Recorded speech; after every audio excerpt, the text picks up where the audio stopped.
The entire restaurant went silent when Daniel walked into the kitchen and poured a glass of water over the head chef. Everyone stared at him in disbelief. "What are you doing?" the owner shouted. Daniel pointed at the chef.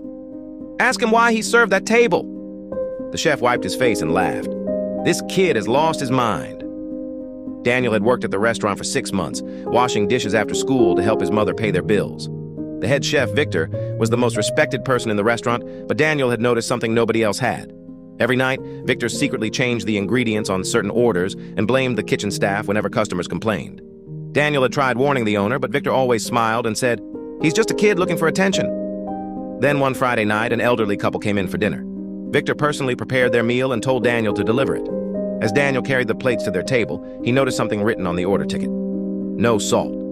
Daniel stopped. The couple had specifically requested a salt-free meal because the husband had a serious heart condition, but Victor had covered the original order with another ticket. Daniel immediately returned to the kitchen.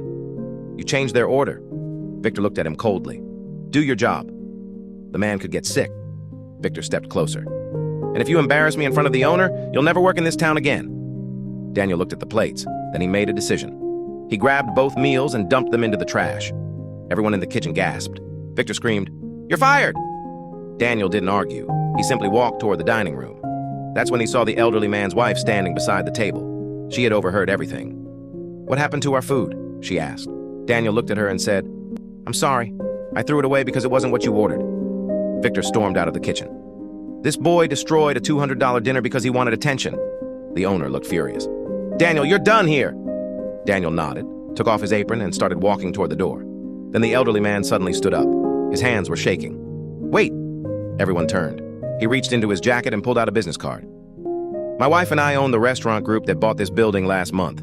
Victor's face changed instantly. The man continued, "We've been secretly visiting restaurants before deciding which employees and managers to keep." He looked at Daniel. "Tonight, you were the only person who noticed what was happening." Then he turned toward Victor. "And you just showed us exactly why this restaurant has been losing customers." Victor started protesting, but the man raised his hand. "We're finished listening to you." The owner stared at Daniel in disbelief. "You knew who they were?" Daniel shook his head. "No." The man smiled. "That's what made your decision matter." He offered Daniel a position at their new restaurant and told him his mother would receive financial assistance for the medical bills she had been struggling to pay. Daniel looked at the ruined plates and smiled quietly. He hadn't poured water on Victor because he wanted revenge. He had done it because sometimes staying silent can make you part of the problem. And that night, Daniel learned something he would never forget. Doing the right thing may cost you everything in the moment, but doing nothing can cost you much more. Leave an owl if you believe doing what's right is worth the risk.